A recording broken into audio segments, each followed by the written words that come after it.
What's going on, guilty guys and gals? Welcome back to Gra, the Great Ace Attorney. If you can hear a little fan sound thing in the background, I have the AC on because it's very hot suddenly. So I hope that's not too distracting. Once the music gets in here, it should be okay. I just totally forgot what Rinsuke's voice is. Our first 2 months in London passed by in a flash. In that disconcerting courtroom experience we were first thrown into on the day we arrived in the country, and in Soseki-san's terrible ordeal that followed closely behind, we had emerged victorious. However, there then came an abrupt end to our opportunities to appear in court, which was hardly surprising, of course, since I was nothing more than an amateur, an unknown student of law from a faraway land. So, life in our little office was very quiet. That is, until it was shattered one day by that fateful telegram. A telegram? Alright. Did it come from Japan? Consultancy. Very nice. Knock, knock, knock. It's me. Oh, yes. I don't know who this even is yet, but that's just the voice again. I don't know. That morning, I was woken by the unreserved knocking. What? This is such... Okay, the unreserved knocking on the door by the telegram boy. But after he'd gone... After you've gone... Okay. Susato-san's behavior became very obviously strange. Susato-san? Yes! It's time to leave for court already? Or is it time to leave for court already? Let me see. What case is it today? I don't think I'm scheduled to defend anyone at the moment, am I? Oh, no, of course not. How silly of me. But I think Iris said she would make us breakfast this morning. So, shall we go down to Mr. Sholm's suite? Yes. Iris makes the most delicious breakfast food. She does, doesn't she?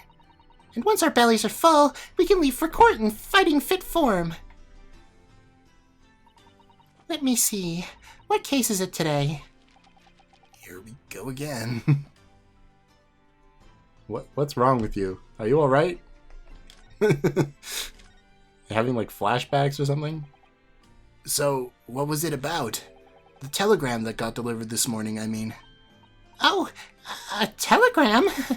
I don't know what you're talking about. Sorry, but you're not gonna get away like that. Well, I didn't think I would. Actually, don't give it a moment's thought. It's nothing interesting. Boring, in fact. It was just a boring old telegram. That's 3 times she's tried and failed to convince me it was nothing.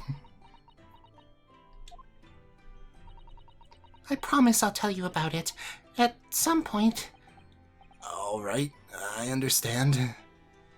Did her father, like, spontaneously die or something? Like, what?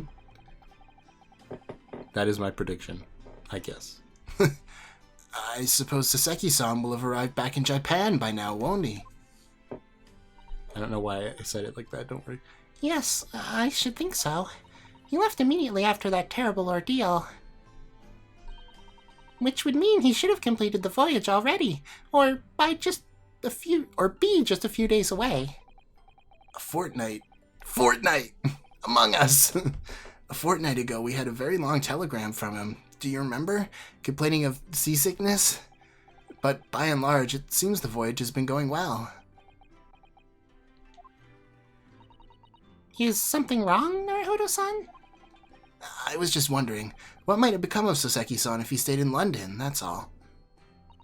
You mean, in regards to Lord Van Zeeks, the Reaper?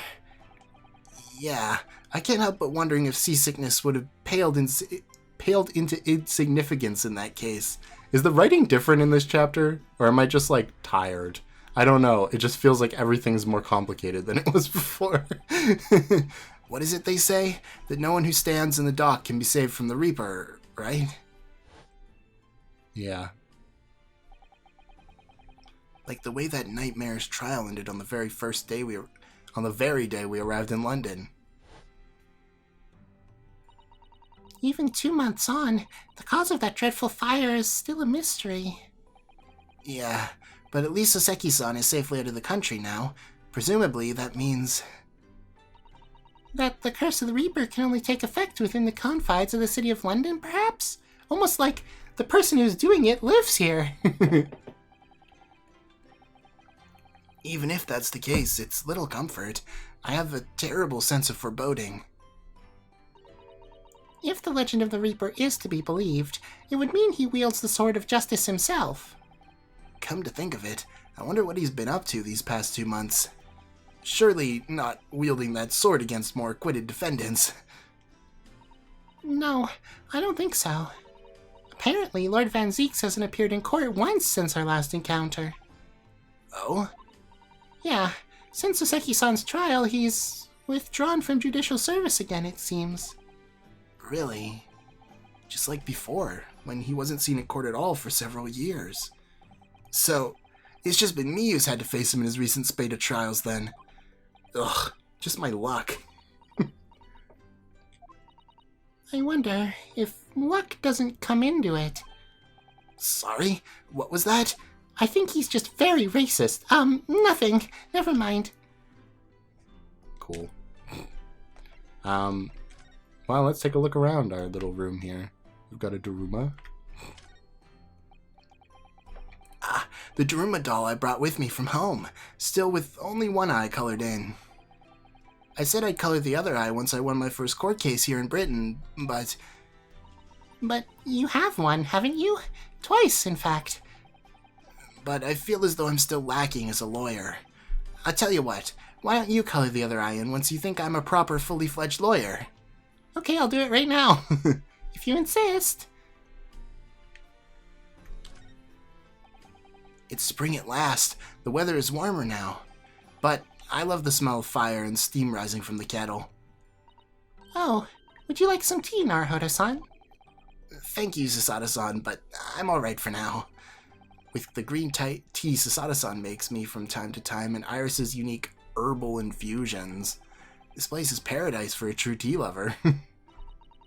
Green tea is such a wonderful accompaniment to British tea cakes, don't you think? Alright. So this is the tea set that Susada-san brought with her from Japan.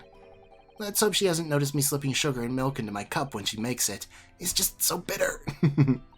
Oh, I noticed. Tea is a drink to be enjoyed, Naruhodo-san. You really don't have to force yourself to drink it, you know. I don't like to see you screw your face up so. Cool. What's this on the ground? Oh, it actually is something. I was going to be like, it's not going to tell us, but... I've only been here in London for about 2 months, but my desk is starting to look a little messy already. A little? You could tidy up once in a while. Sasada-san, as I always say, making a mess is a small sacrifice to pay for being able to further your studies. And time spent tidying up is time you can't devote to the same cause. And time spent on ridiculous arguments is time that could be better spent on some simple housework. She wins, but I'm supposed to be the lawyer here. I'm supposed to be argument master. Shovel. That spade's been in here since we started renting the place. Oh, it's not a spade, Naruhodo-san. It's a stepladder. It's a shovel. No, shovels are for digging. That's for scooping up loose material, so it's a spade. No, spades are for digging. That's for scooping up loose material, so it's a shovel. I don't want to dig a hole for myself, so let's leave it. It's funny. I thought spades were small and shovels were big. Is that not the difference between them? Oh no, I'm thinking of a trowel. Oh boy. Oh, we can look to the right, too. The scales of justice, we just have them here for some reason. How do you look to the right again? Oh, it's the D-pad. I got it. Easy. I want the orange. Ah, this must be the telegram. Let's see. Ah! No! You mustn't look at that! Not under any circumstances! All right, I won't. I'm sorry, Naruhodo-san, but you can be very mischievous at times. Mischievous, you know. And then put the telegram away if you don't want people looking at it. Where am I going to put it, on your messy-ass desk? Okay, well... We were rather lucky to find that old aquarium left behind here. The prawns we put in there are doing rather well, and the anemones, too. It's a wonderful invention, isn't it? The sea behind glass, inside your room. Another example of Great Britain's greatness. Having to clean it out and change the water isn't so great, though, is it? Maybe they could invent something to do that for us next. I'm sure in the next, 200 years, there'll be a solution to that. No? Oh. I've never seen inside your room there, Susato-san. I've never even peeped inside. Oh, that's a separate room. Okay. I should think so. A young maiden's private chamber is a place of bittersweet secrets, you know. Whatever you say, young maiden. Okay. I don't think there's anything else. Maybe the garlic? No. Actually, those might be onions. I cannot tell. Alright, let's move. Let's go talk to Sherlock Holmes. Oh, hello, everyone.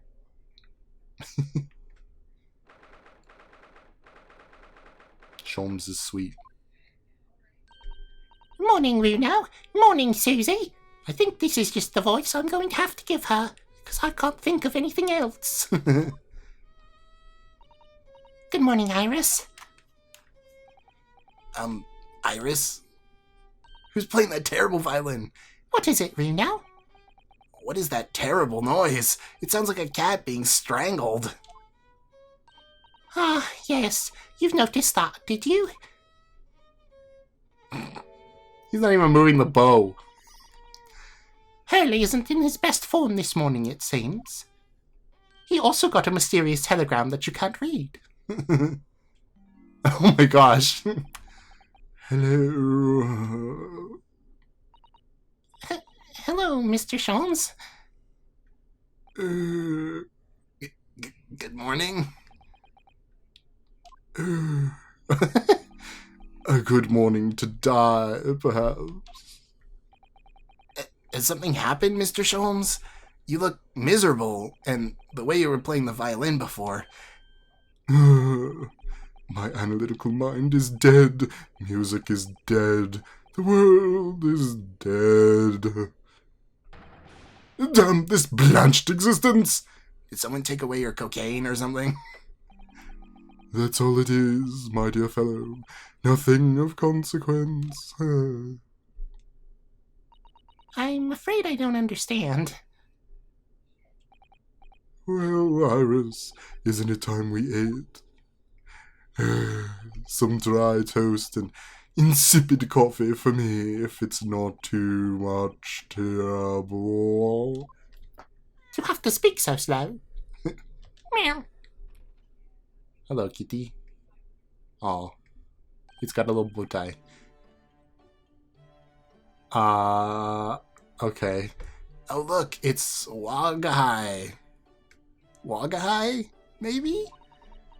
Good morning, boy. You don't call a cat a boy. You call him kitty or something. That must be some sort of tiny door for cats to use. But how did it get there? What do you mean, how did it get there? It's a cat. Well then, everyone, time for breakfast. Oh, wonderful. Let me help you, Iris. Oh, it would indeed be a fine day to die. I knew something looked different. Something's missing from Mr. Sholmes' desk. All his clutter. My beautiful clutter. Great, I have to talk to him. Wanting to die, okay. You seem very unhappy this morning, Mr. Sholmes. What's happened? It used to be the case that my hand is a violin sung like the dawn chorus. Its mellissonant tones would make flowers bloom. It would? But now, the muses are unamused with me. The goddesses of music have thrown me over. Whatever do you mean, Mr. Sholmes? For hours I have bowed, for days even. Through the night I have endeavored to no avail. That sound, my tone, is lost. That brilliant, clear, unwavering tone, gone forever, no more recitals of unbridled emotion. Well, you haven't been practicing much lately, have you, Hurley? Don't worry, I'm sure it'll come back to you in time. Heed my words, Mr. Naruhodo. The goddesses of the arts are fickle. One day they bestow genius on a man, the next they unmercifully withdraw it. Oh, dear. Ugh, what is happening to me? If they take the turn I have for the violin from me, what is left for pity's sake? What is left? Deduction, perhaps? Isn't that what you're known for? The missing machine. Mr. Sholmes, I don't like to pry, but your desk looks rather empty today. Why does he have a skull back there? Well done, Mr. Sato. Your observational skills do you credit. Oh, no, Mr. Sholmes. They pale into insignificance when compared to yours. You'd struggle not to notice, wouldn't you? You mean Hurley's great analytoscope? That's at the Windybanks now. Oh, what a lovely name. Sorry? It's at a windy bank? No, Windybanks. The pawnbrokery. Pawn? What? You mean you pawned that enormous machine off of yours? It has some considerable value, you see. Quite undeservingly. But isn't it a very important machine for your work? I do wish you had consulted us if your situation had become so desperate. I should have gladly passed what little income I have to you. Dear madame, things are far from desperate. But the pawnbroker has your wonderful machine. How can it be anything but desperate? Making use of a pawnbroker is quite ordinary here in London, I assure you. It is? It doesn't sound ordinary at all. It would seem that neither of you fully understand how pawnbroking works. Oh, what's to understand exactly? I moved back over here. Is this going to be important to the case? Are we going to go to like a pawn shop, I guess? See that old guy from chapter 1 who's just here for some reason, even though he was in Japan before? What did you mean when you said we didn't fully understand how pawnbroking works? To the people of London, pawnbrokeries are akin to banks. Banks? On Mondays, merchants relinquish their finest jackets and trappings to the pawnbroker of choice. With the money they receive in return, they are able to trade happily through the week. And then, on Saturdays, they go to recover their things using the money they've earned. I had no idea. This has been a fascinating lesson for us. Everyone does it, you see, especially people in inner London. And should they have money to spare, they would purchase another fine jacket. Not to wear, obviously, but to pawn, should the need arise. Oh, how ingenious. That sounds like money laundering.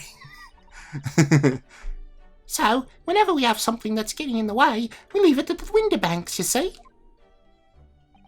A pawnbrokery can be thought of as an extremely secure vault. Who would have thought that even pawnbrokers are different here in Great Britain? Of course, you have to watch Hurley with it. Sometimes he pawns things he really shouldn't. Don't you, Hurley? I've pawned my own kidneys before. What does it matter? The world is dead to me now. Okay, well, excellent. Let's take a look around, shall we? The fire's burning comfortingly in the grate again today. That is not what I clicked on. It's a very different feeling to a Japanese hibachi somehow. Oh, look at the photographic print of a lady displayed on the mantelpiece. Could it be... Yes, it must be. It's the woman. Oh, how exciting. Is that supposed to mean something to me? The woman awarded. Okay. Hello, Iris. Hello. Okay. We're going to talk about the cat. Oh, this is Mr. Natsume's cat. Got it. I did not remember that. I thought that cat was bigger. Anyway, Mr. Natsume's cat seems to have settled into its new home then. Oh, yes. And I've become very attached to little Wagi. It would appear his previous owner has completely forgotten to him. Typical. Cats are unfeeling creatures. The muse is empty as the hearts of the muses. Very cute. If Mr. Natsume had no intention of taking Wagi back to Japan, I wonder why he kept him in the first place. I expect he would have taken him if he could. But pets are strictly forbidden aboard steamships in our experience. And for good reason. Terrible things can happen if the rules of passage are not obeyed. Yeah, thanks for bringing that up. Well, I don't mind, because Wagi is adorable.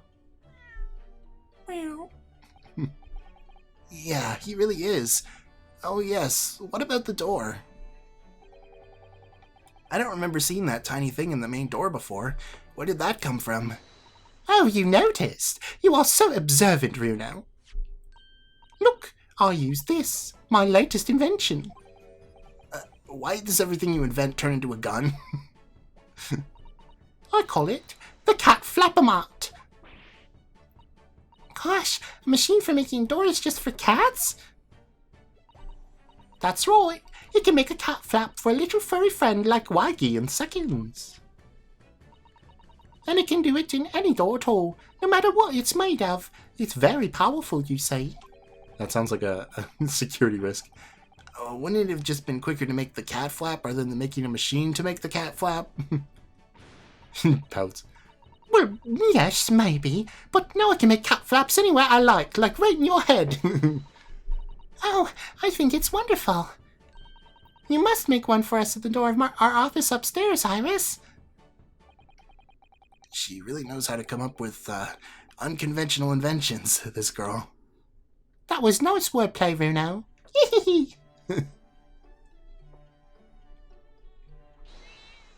Oh god, the cat. Oh, what was that? Wagai? He's destroying everything. Oh god, no. What was that? Oh no! Wagahai's tangled up in your violin! I think he thinks it's a toy. No! What's he doing to it? Oh dear, Mr. Sholm's precious violin. Why should I care? What? I shouldn't be surprised. If the cat is a more accomplished musician than me. No. Uh-huh. Mr. Sholmes really is in poor spirits, isn't he? Well, anyway, I'll put it back where it lives, shall I, Hurley? Out of the cat's reach, if possible. Maybe we should assess the damage. It's probably complete. Destroyed. Oh goodness, this is clearly Iris's half of the room. I don't think I ever looked at that side of the room before. I think I've only looked over here. So this is a violin, is it? It's a Stradivarius. Of course it is. One of the finest violins in the world, made by the renowned Italian luthier Antonio Stradivari. Oh, I see. It doesn't really look like anything special to me. Well, not anymore. I happened upon it covered in dust, languishing in a pawn shop down a nondescript back alley.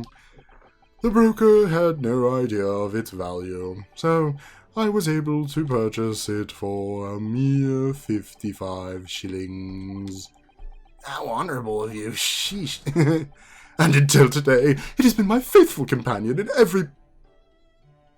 is that a composer of violin music? Paganini-inspired performance I've made. I shall ask you, is there a reason to live in a world devoid of music? To tolerate this blanched existence? No! There is none. Mr. Sholmes. What, dear madame? What? My thoughts are preoccupied with fancies of release from this dull routine. Well, it's about the violin. It looks very different to normal, don't you think? Mm-hmm. What do you mean, Mrs. Sato? Oh, Susie's right! Yes, the tone of the wood is completely different. That's not... That's not all. There was no crack here before. Wait, it's not even the right size, is it? What's this? Someone stole my violin and I didn't even notice. Oh, he pawned it off, and when he got it back, he picked up the wrong one. Isn't that... I'm terribly sorry to have to tell you this, Mr. Sholmes, but that instrument isn't a violin at all. Then what? I believe It's a viola. it's an entirely different instrument called a viola. Yeah. Mr. Sholmes, are you all right? You're right. You are quite right. This isn't my faithful Stradivarius. So what? Pray, is this piece of stringed flotsam? Not your faithful performing partner, then. I'm almost glad the cat destroyed it. Ah, I see what must have happened. You do, Iris? This is just a simple mix-up. Sounds like Iris might be able to tell us exactly what's happened if we ask her. I mean, I'm pretty sure I know. He's got a vial of, chemistry, yes. There's all sorts of shelves, chemistry apparatuses, books, papers, and lots of things I've never seen before. It's all heaped up so high, I've got like the hiccups now. I can't help feeling the whole thing is going to topple at any moment. I have to drink water. There we go. Oh, it's such a charmingly untidy collection of paraphernalia, isn't it? It just looks messy to me. Like my desk.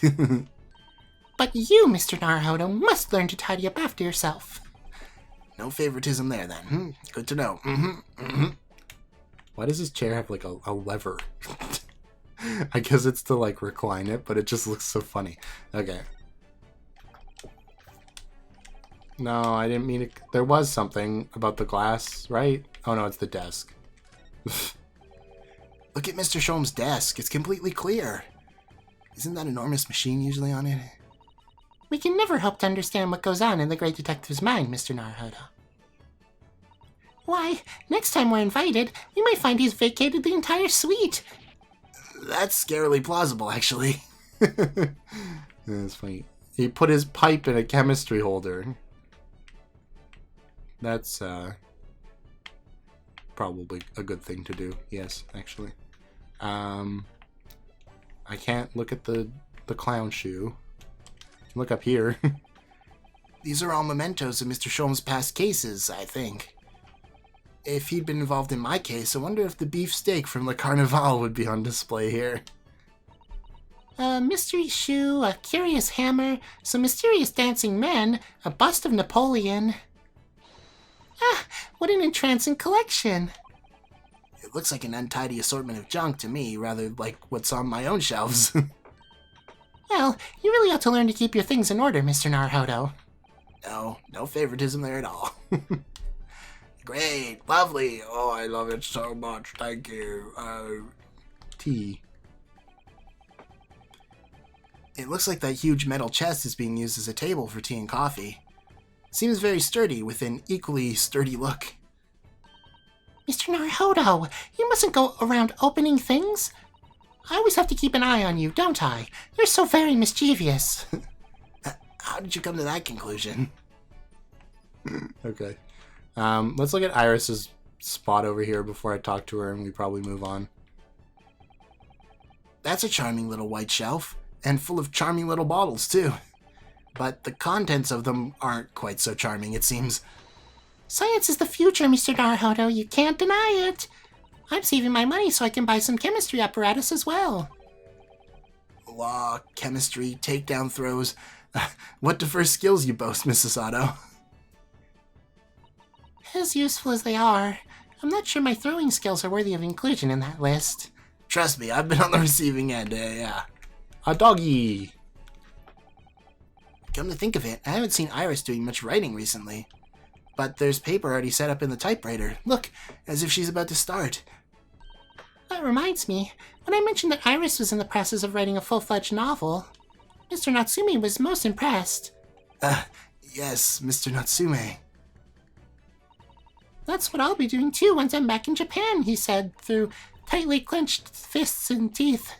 That's what I'll be doing when I get back to Japan. Yeah.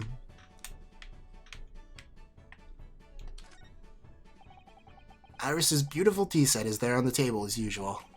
A cup of one of her special herbal blends always helps me to relax when I'm feeling the strain. The English pastime of tea has many similarities with our own tea ceremony customs, don't you think? It's the idea of hospitality behind it. That's the essence of tea. Alright. I think that's everything. I don't think there's anything else. Despite wanting to check what... Okay, maybe this is something different. This is where Iris notes down ideas, isn't it? Let's see, what does it say today? The Boss Calm Valley Mystery. Oh, how intriguing! It must be the title of Iris's latest work. Oh my, I wonder what fantastic tale awaits us. Sasada-san looks like an angel, but I bet she's dreaming of the most unsavory crime you could imagine. Alright. Let's talk to the little devil herself here.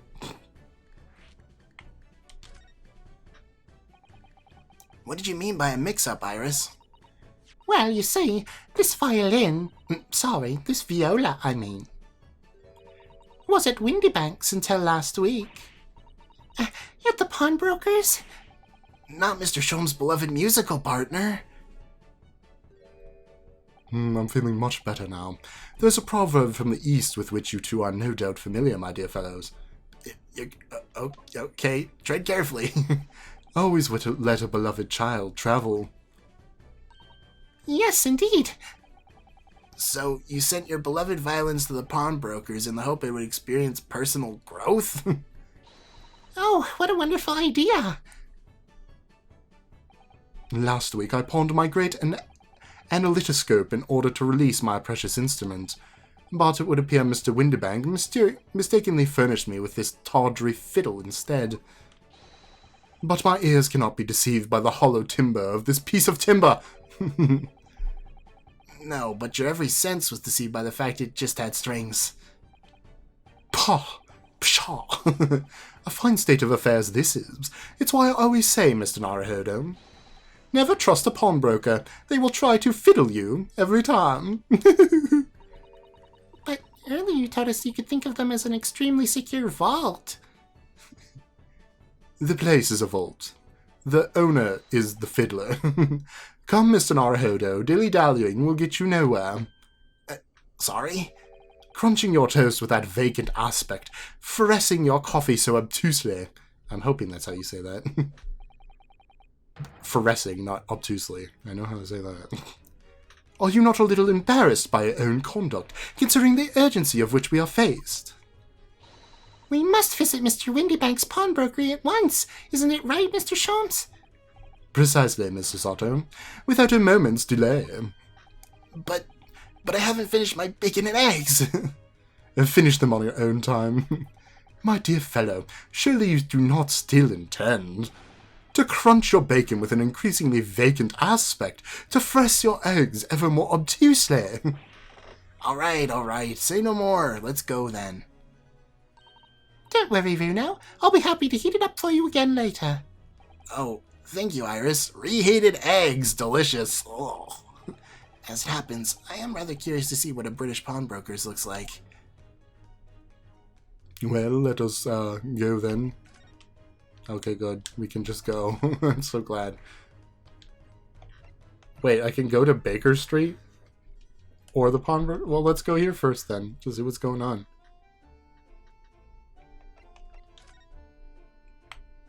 Wait. This is all that's on the street? Condemned houses, Mr. Sholmes's place, and a pawnbroker's? That can't be good. Look at all the different things in the window of this shop. Ah, that's Windy Bank's, the pawnbrokery. It looks much smarter than a pawnbroker's in Japan, doesn't it?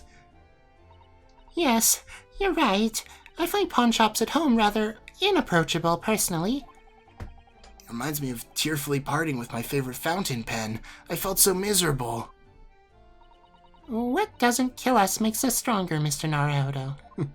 I learned that from Taylor Swift. I don't know if she was the one who actually wrote that song, but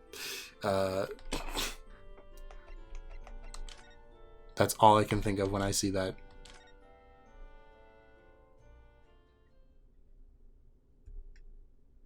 Here we are. 15th of April, Windy Bank's Pawnbrokery.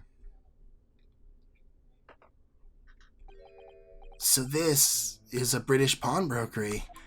Why does it have so many clocks? Oh my god, it's the Thinker! Do you see it back there? Oh no! Can you imagine? Can you imagine if this case revolved around the Thinker? That would be ridiculous. What is there anything else back there? I mean, I see the guy, the statue right beside the Thinker that's like got the medal on it, and all I can think of is Jock Sportsman, but that's probably not supposed to be the case. You never know, maybe. I don't see anything else too crazy. But, you know. Oh, I totally just missed what she said. I just clicked the button. Oh my, there are all sorts of tools and contraptions in here I've never laid my eyes on before. Ah, Sasada-san, that spark of wonder in your eyes. You can't wait to scour the shelves, can you? I get the impression you enjoy places like this. Oh, yes. I don't know why, but seeing such a lot of things I don't understand is a real thrill for me. My dear fellows, let us not forget why we are here. Oh, Mr. Sholmes. We are calling on matters of business, not pleasure. And clearly Mr. Sholmes means business too, judging by the spark of fury in his eyes. He's going to punch me in the face. Ah, here it comes. I can see it. Ah. Oh, look at this fella. Okay. Oh, Mr. Sholmes, sir. Welcome back. Did you hear that brazen welcome? Well, yes. We are potential customers, after all. We are disgruntled customers, Mr. Naruhodo, and it's time to inform Mr. Windybank of our ire. Come, the fight is afoot. It's like a mini-game. Alright. Actually, let's look around first. Seems like it's giving us the opportunity. There's gotta be a line for the Thinker. What are you doing, my dear fellows? We're not here to browse for interesting curios. We're here to come teach this broker a lesson. Okay. Oh, but there are just so many fascinating items. Looks as though we'll have to talk to Mr. Windybank first before you can explore in here, Mrs. Sato. Sad. Alright. Hey, Xiao. I think this is the kind of voice I should give him.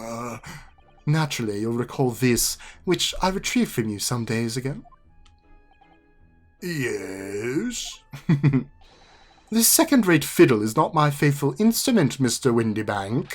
The color of the wood is different. It has holes in it. It's not even the same size.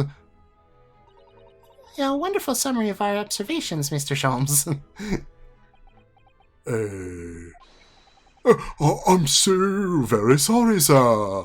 How utterly unforgivable of me. An unexcusable mistake for a pawnbroker. Oh, not prawns. Pawns. Sorry. There is only one way to make amends. Oh my god! He's got a gun! Oh no! I'll have to take my own life. Yes, that will do.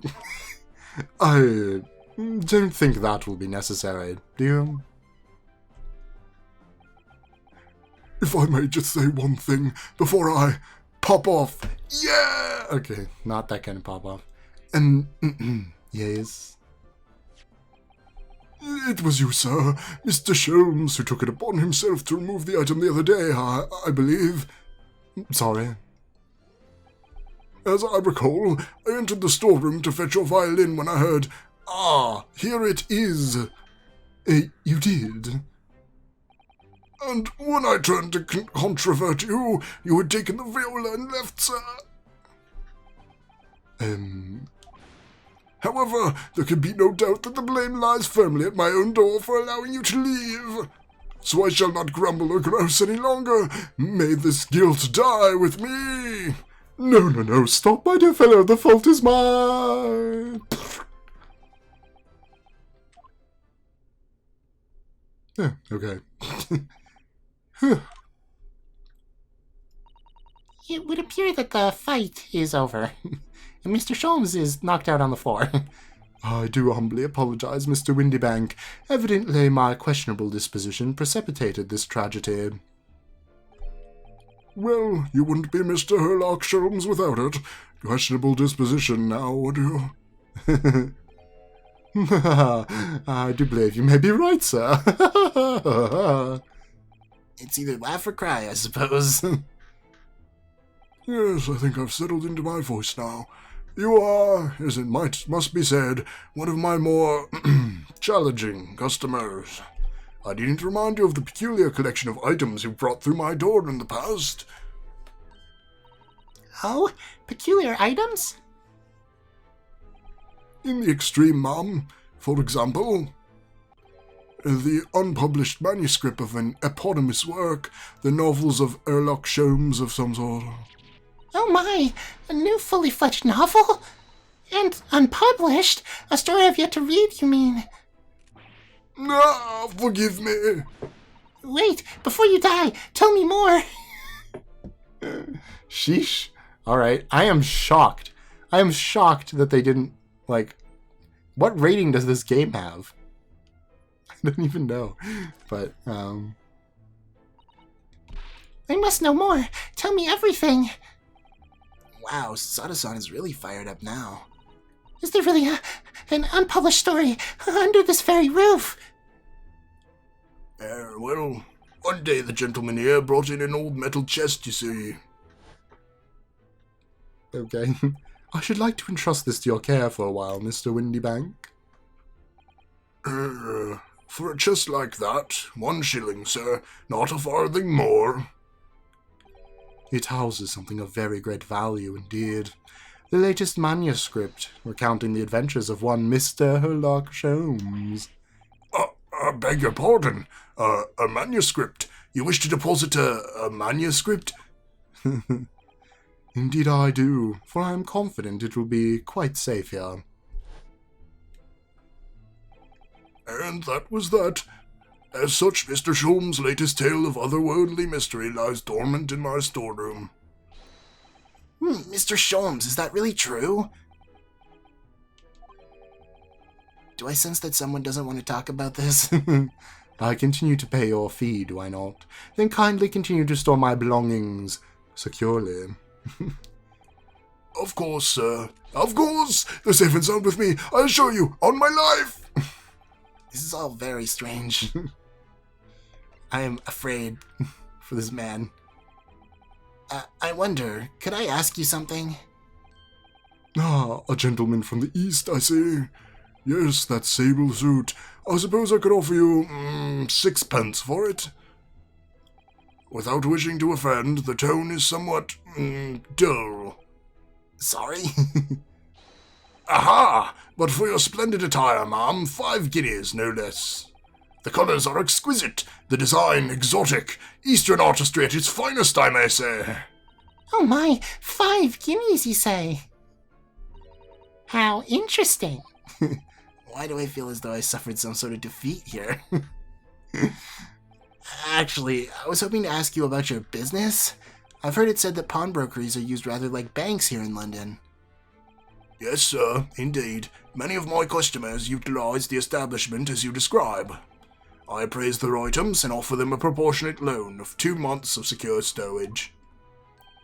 If, in that time, they repay the original sum to me, plus an agreed interest, their items are happily returned. But what happens if they don't pay you the money? Well, then I shoot them. Then the items are offered for sale in my shop, as you can see on the shelves behind me. So you never sell items before the 2 months has passed, then? That's right, Mom, that's right. Which means some considerable responsibility rests on my shoulders. Should a customer's precious belongings be lost, my only recompense is for me to end it all. The very idea, Mr. Windybank, is an absurdity. One should never talk of one's demise so casually. This is the man who was telling us it was a good day to die this morning. And let us not forget that I have already helped you take measures to ensure such a tragedy never occurs. Okay, what sort of measures? Engineered a simple device, which Mr. Windybank has installed here in his shop. It's called a ledger. No, I call it the red-handed recorder. Is that not so, Mr. Windybank?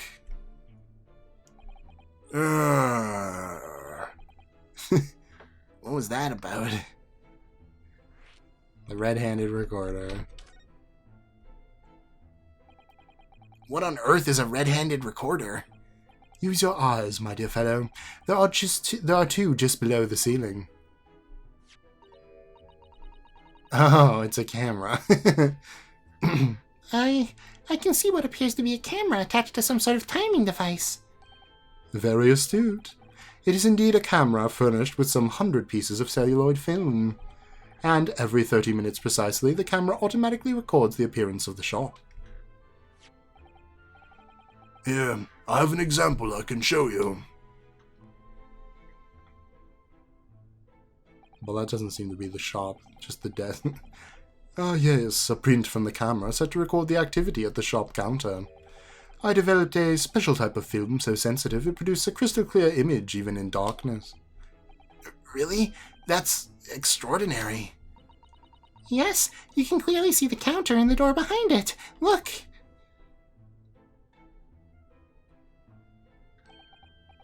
So you see, were someone to enter the premises with ill intent, his identity would be summarily exposed. But did you not say that the photographic prints were taken at 30-minute intervals? Indeed, as you say, my dear madame. Then what if the incident were to occur in between times?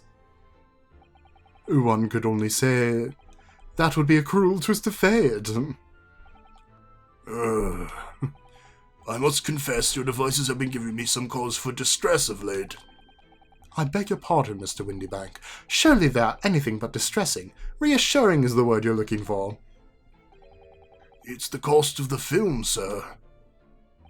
You most graciously placed not one but 2 cameras in my shop, after all, which means I must pay for nigh on 100 utterly useless prints every single day. I'm afraid the cost of the film will break me before I'm very much older.